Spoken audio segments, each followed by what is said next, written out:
Está escrito no livro do profeta Ezequiel, capítulo 16, versículos 4 e 5, o seguinte: E quanto ao teu nascimento, no dia em que nasceste, não te foi cortado o umbigo, nem foste lavada com água para a tua purificação, nem tampouco foste esfregada com sal, nem envolta em faixas.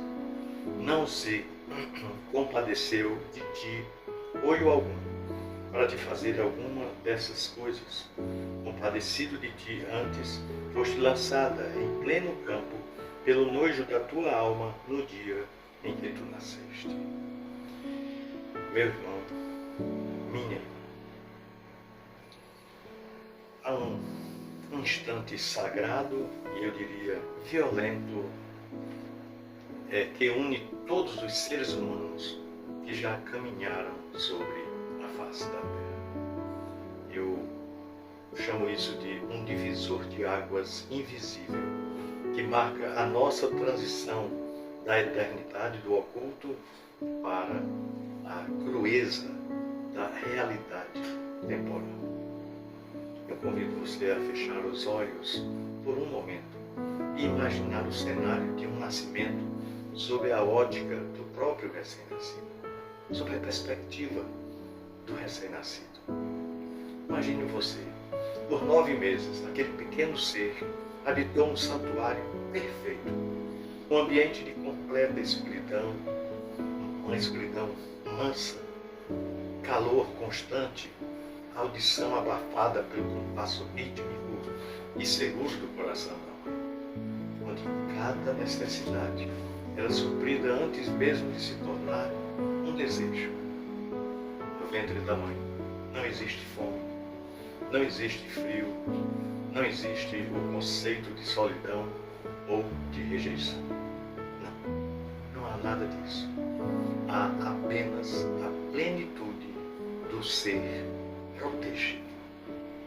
No entanto, o tempo determina que o casulo deve se romper. O processo do parto empurra essa criança tão frágil por um canal estreito em direção a um abismo desconhecido. E de repente, sem qualquer aviso, o bebê é ejetado para o mundo exterior. Imagine você o choque que essa criança recebe naquele momento. É um choque brutal. A luz intensa fere os olhos que nunca viram claridade. A temperatura ambiente despenca agudamente em comparação com o calor acolhedor que havia no útero da mãe. E as mãos ásperas da realidade tocam aquela pele tão fina, tão delicada. Mas o impacto definitivo, o trauma físico e existencial mais profundo acontece em segundos, quando o cordão umbilical é cortado. Aquele elo de carne que garantia a vida sem esforço é literalmente rompido. A segurança cessa, a dependência biológica passiva morre ali. E é nesse exato milésimo de segundo que o peito do recém-nascido é forçado a se expandir pelo puro instinto de sobrevivência. Os alvéolos pulmonares, até então colados e preenchidos por líquido, abrem-se pela primeira vez de uma forma, eu diria, muito violenta. A primeira entrada de oxigênio nos pulmões da criança não entra como um bálsamo, não, mas ele entra nos pulmões do bebê como uma torrente de fogo. O ar atmosférico deste mundo invade as vias respiratórias do bebê, queimando e expandindo o tórax dela. Esse primeiro impacto do oxigênio arranca da criança um clamor imediato, o choro. Aquele primeiro choro não é uma melodia de alegria, não, mas o grito do choque da realidade, da dura realidade que o bebê começa agora a enfrentar. Ali o choro é um protesto da fragilidade humana diante de um mundo vasto, frio e assustador. O bebê chora porque descobriu no seu primeiro suspiro que agora está exposto, que a vida fora do ventre de sua mãe exige esforço de sua parte agora, dor e a constante busca por abrigo. É um ato de aspiração profunda, onde o ser humano diz ao universo que começou a sua jornada aqui na Terra, puxando para dentro de si o sopro que o manterá vivo.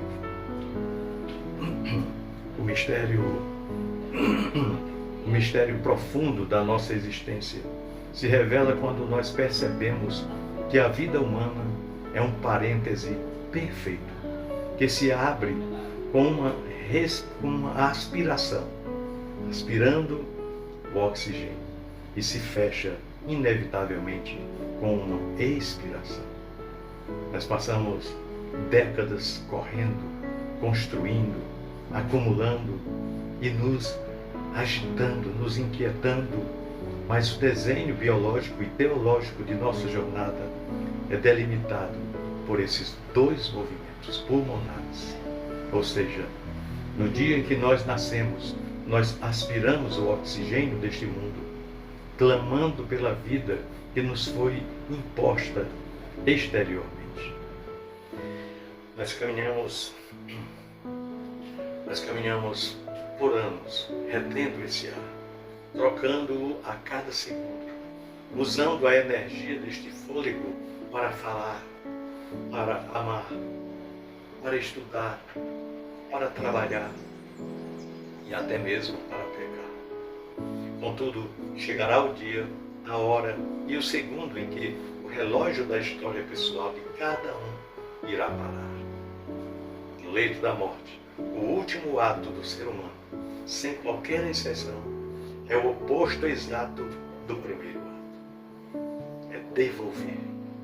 O homem agora expira, ou seja, ele solta o último sopro de ar, esvaziando os seus pulmões da matéria gasosa que pegou emprestada deste planeta e não volta mais a puxar. O oxigênio que nos sustentou na Terra permanece aí na Terra, misturando-se à atmosfera dos que ficam, enquanto a alma se desprende da carne. Se o primeiro choro da aspiração marca a nossa entrada na realidade terrena, a última expiração marca a nossa devolução do fôlego ao Criador, provando que nunca fomos donos de absolutamente nada, nem mesmo do ar que infla o nosso peito, de nada neste mundo. E diante dessa verdade avassaladora, a pergunta que ecoa na eternidade e que deve quebrar a nossa indiferença é: o que estamos fazendo com o intervalo de tempo que existe entre a aspiração no dia do nascimento e a expiração no dia da nossa morte? Como temos gasto o fôlego que Deus nos emprestou? Com essa realidade, nós entendemos que o que Jó disse, que nada trouxe para este mundo e que nada poderá levar. É justamente no miolo dessa reflexão que o profeta Ezequiel nos confronta com uma das metáforas mais viscerais e profundas de toda a Sagrada Escritura. No capítulo 16, nos versículos 4 e 5, que nós acabamos de ler, Deus adota uma linguagem de realismo chocante para descrever o estado espiritual do seu povo, de Israel na época, comparando-o a um recém-nascido que foi completamente negligenciado no momento do seu nascimento. O texto bíblico reconta uma cena de horror e de abandono, ou seja, um bebê que veio ao mundo, mas cujo cordão umbilical não foi cortado da maneira correta, gerando o risco iminente de infecção e morte pela ligação com a placenta que já começa a se estragar. Uma criança que não foi lavada com água para ser limpa do sangue e dos fluidos do parto, que não foi esfregada com sal, uma prática antiga usada para higienizar e para enrijecer a pele da criança e proteger contra os germes do ambiente.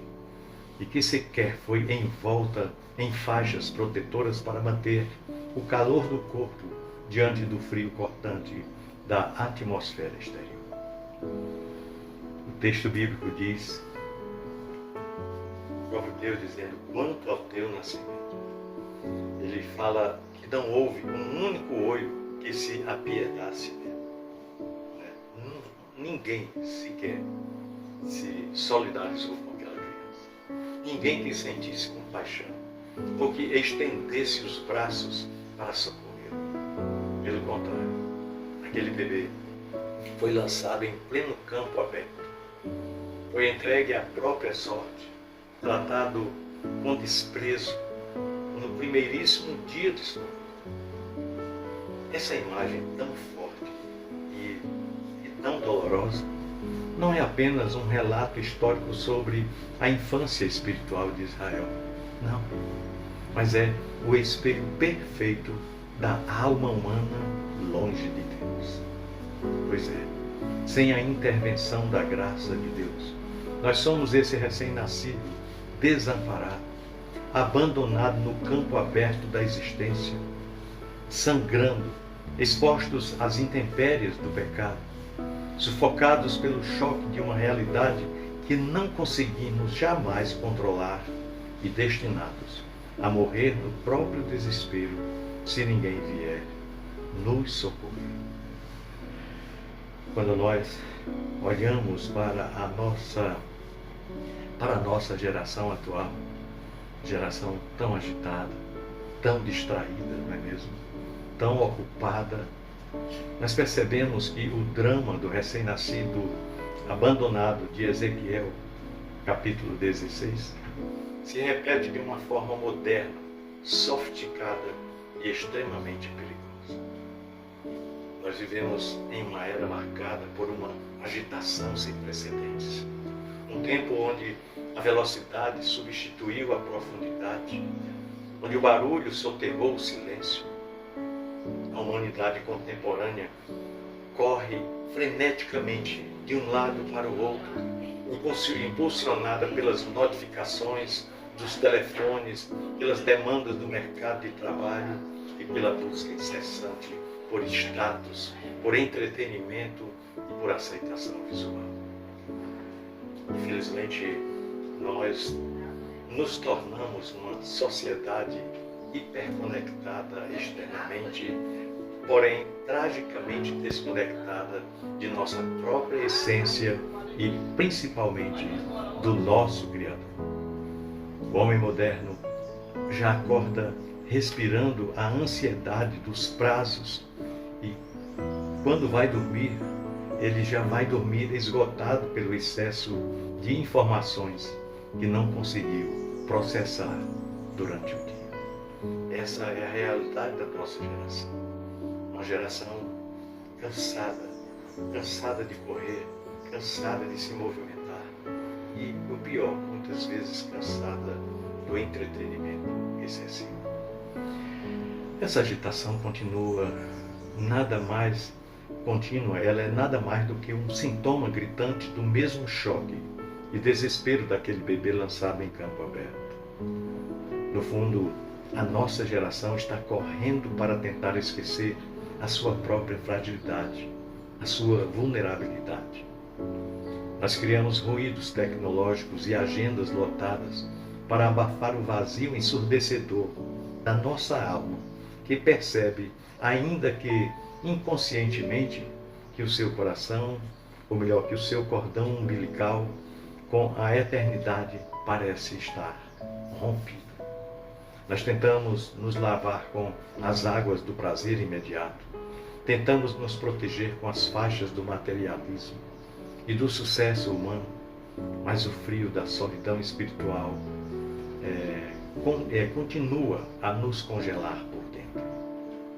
Quanto mais agitados ficamos, menos conhecemos a Deus. Ficamos inquietos e não nos aprofundamos no conhecimento de Deus. Quanto menos conhecemos a Deus, mais nos assemelhamos àquela criaturinha abandonada no campo, desamparada e incapaz de salvar a si mesma. Uma teologia profunda de Ezequiel 16 nos mostra que o diagnóstico da nossa miséria espiritual é o ponto de partida para compreendermos a grandiosidade do amor de Deus. Porque o texto não termina no abandono. A mensagem implícita na história é que enquanto o mundo olhou para nós com desprezo e nos rejeitou, o Deus Todo-Poderoso, o Deus soberano, interrompeu a sua caminhada, inclinou-se até o chão do nosso campo de vergonha, recolheu-nos em seus braços de amor, cortou os laços do nosso passado de pecado, lavou-nos com a água purificadora do Espírito e nos envolveu com as faixas da sua justiça. Esse resgate gera em nós uma dívida de amor e uma responsabilidade existencial imediata e para a vida toda. Ou seja, há uma necessidade urgente e vital de parar a correria, desacelerar a correria dessa geração para buscar e conhecer a Deus de forma intencional, proposital. Olha, buscar a Deus não pode ser uma atividade secundária em nossa rotina de vida. Não pode ser um resto de tempo que sobra após gastarmos toda a nossa energia com as coisas passageiras da terra.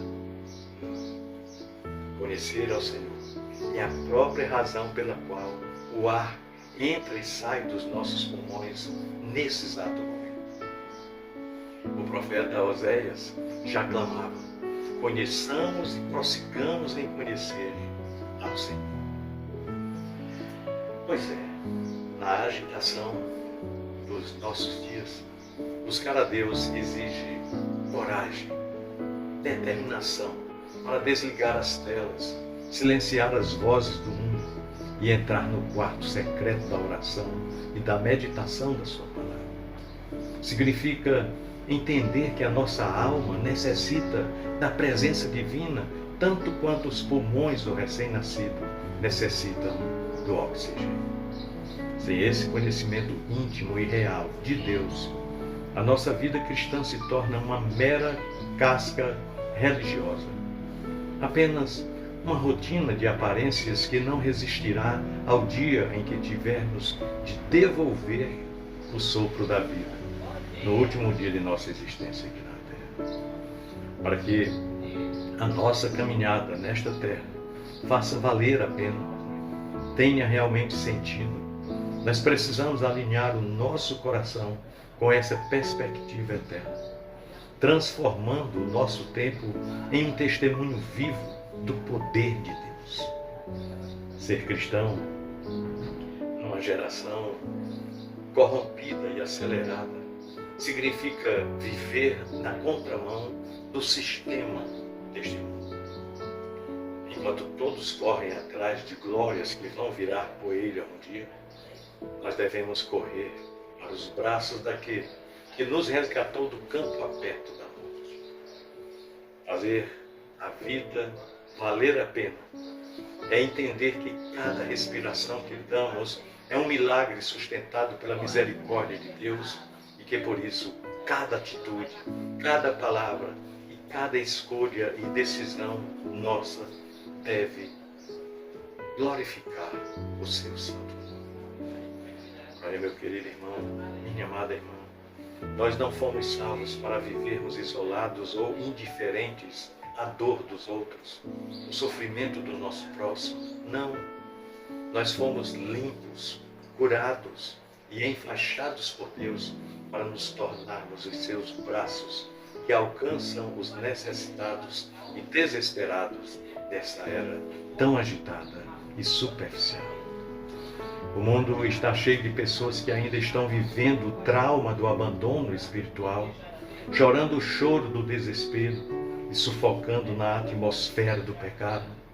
Nós que já fomos resgatados, temos a missão de carregar a mensagem da graça, mostrando que existe um Deus maravilhoso, um Deus que interfere na nossa história de miséria, um Deus que limpa as nossas feridas, um Deus que traz refrigério à nossa alma cansada, um Deus que dá um sentido real ao fôlego humano. A nossa vida só ganha valor verdadeiramente quando deixa de ser sobre nós mesmos e passa a ser totalmente sobre Ele, sobre Deus, sobre manifestar o seu reino e a sua justiça aqui na terra. Olha, meu querido irmão, minha amada irmã, o meu desejo é que este entendimento penetre no mais íntimo, no mais profundo da sua mente e do seu espírito durante este momento devocional. Que você compreenda a urgência do tempo chamado hoje, a distância entre o seu primeiro clamor ao nascer e o seu último suspiro ao morrer pode parecer longa aos olhos humanos, cheia de dias e anos e meses, mas para a eternidade é apenas um sopro breve que passa muito rapidamente. Portanto, não desperdice a sua existência correndo atrás do vento, alimentando uma agitação estéril que somente produz cansaço e vazio. E lembre-se constantemente de onde o Senhor o tirou, do campo da rejeição, da imundície do pecado e da incapacidade de sobreviver por si mesmo. Se hoje você tem ar em seus pulmões, se o seu coração bate e se você pode ouvir esta reflexão, significa que a mão compassiva daquele que limpa o recém-nascido segurou a sua vida.